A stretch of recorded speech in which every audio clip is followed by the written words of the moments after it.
டேய், இந்த சிஏ என்ன அரெஸ்ட் பண்ணி எங்க கூட்டு போறான்டா? போற வழியில தப்பிச்சிட்டேன்டா. என்ன நடக்குதுன்னு ஒண்ணும் புரியல. சிரி மர்டர்ல யாரோ என்ன ட்ராப் பண்றாங்கடா. டேய் இப்போ நீ எங்க இருக்குன்னு சொல்லு, நான் வரேன். அதுக்கெல்லாம் இப்ப டைம் இல்லடா. அவன் இங்க தான் எங்கேயாவது இருக்கணும். Correct sir.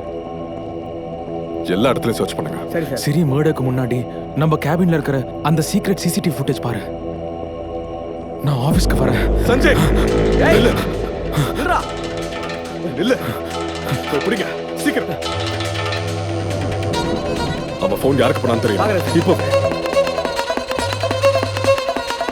அதுக்கா சொல்லு. ரவி மர்டர் நடந்த அன்னைக்கு ஒரு பொண்ணு பையன் வீட்ல இருந்து வெளியே வரத பக்கத்து வீட்டுக்காரங்க பாத்திருக்காங்க. ரெகுலரா அவங்க வீட்டுக்கு வருவாங்களாம். ரவி 5 months ரெகுலரா ஒரு கான்டாக்ட்ல இருந்திருக்கான்.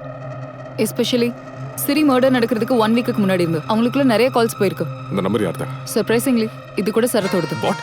சிரி மர்டர் நடந்தப்போ ஷரத் அண்ட் ரவி 2 பேரோட லொகேஷன்ஸும் சிரியோட லொகேஷன் கிட்ட தான் இருந்திருக்கு. பட் இப்போ எவ்வளோ கால் பண்ணாலும் எடுக்கல.